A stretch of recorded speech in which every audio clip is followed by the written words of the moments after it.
있습니다. 대구에 있는 정신병원에서 집단 감염이 발생해 지금까지 60여 명의 확진자가 나왔습니다. 특히 이 병원이 이미 확진자가 90명이나 나온 요양병원과 같은 건물에 있는 것으로 밝혀져서 방역 조치에 소홀했던 것 아니냐는 지적도 나오고 있습니다. 현장에 취재기자 나가 있습니다. 오태인 기자.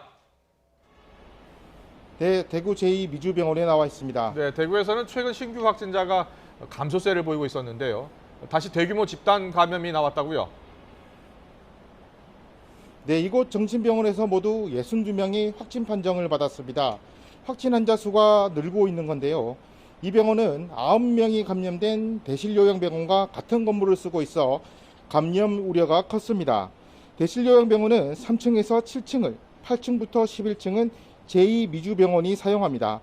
엘리베이터를 함께 써 감염 확산이 우려됐던 만큼 방역당국이 관리해왔지만 무더기 감염을 막지 못했습니다.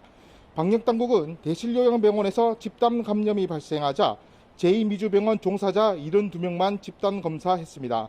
환자들은 증상이 나올 때까지 검사하지 않기로 한 거로 알려졌는데요. 병원 종사자 72명이 음성으로 나온 사흘 뒤인 지난 25일 환자 3명이 증상을 보이자 검사를 했고 1명이 확진 판정을 받았습니다. 이후 직원과 환자 등 355명을 모두 검사한 결과 지금까지 종사자 1명과 환자 61명이 감염된 사실이 확인됐습니다. 정신병원은 밀폐된 공간에서 생활하는 만큼 대규모 감염이 발생한 거로 보입니다. 보건당국은 확진 환자가 있는 9층 병동을 동일 집단 격리, 코호트 조치를 했습니다.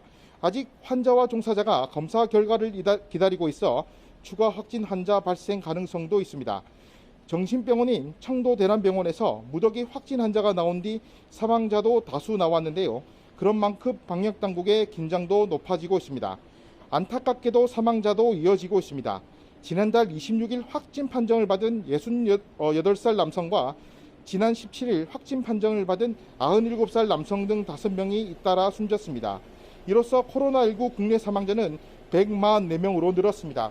지금까지 대구 제2미주병원에서 YTN 오태인입니다.